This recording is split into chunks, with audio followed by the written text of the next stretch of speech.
Welcome to the first Sunday of Lent. In today's reading from Deuteronomy, we hear of Israel's liberation from slavery in Egypt and their journey to a land of abundance. And though this story is from the past, it symbolizes our own spiritual journey from bondage to freedom. Just as Israel was led to the promised land, Jesus offers us abundant life through his grace. By following him, we are freed from the habits and tendencies that enslave us, much like the Israelites were freed from physical bondage. But unlike the Israelites, we often fail to recognize our own enslavement until Christ reveals it to us. If we're honest, we know something is fundamentally wrong with humanity. Even without a psychology degree, we can see this truth. Our restless hearts and hidden tendencies often derail our best efforts. And even cultivating an authentic relationship with Christ challenges us. We must acknowledge that we're flawed in so many ways. We tend to replace our personal response to God's grace with personal responsibility, thinking that if we work hard enough, we can achieve virtue and holiness.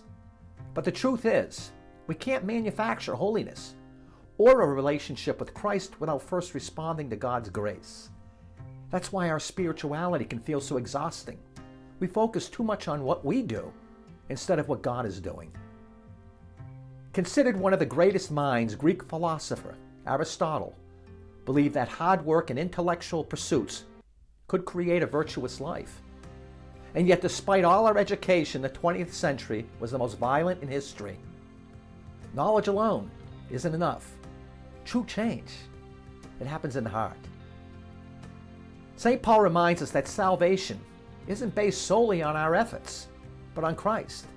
He invites us to confess our faith with both our mouths and, most importantly, our hearts, and we'll be saved.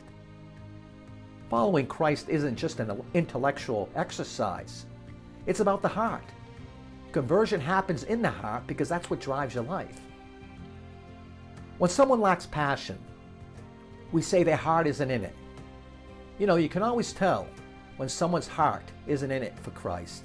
There's no passion. Is your heart in it?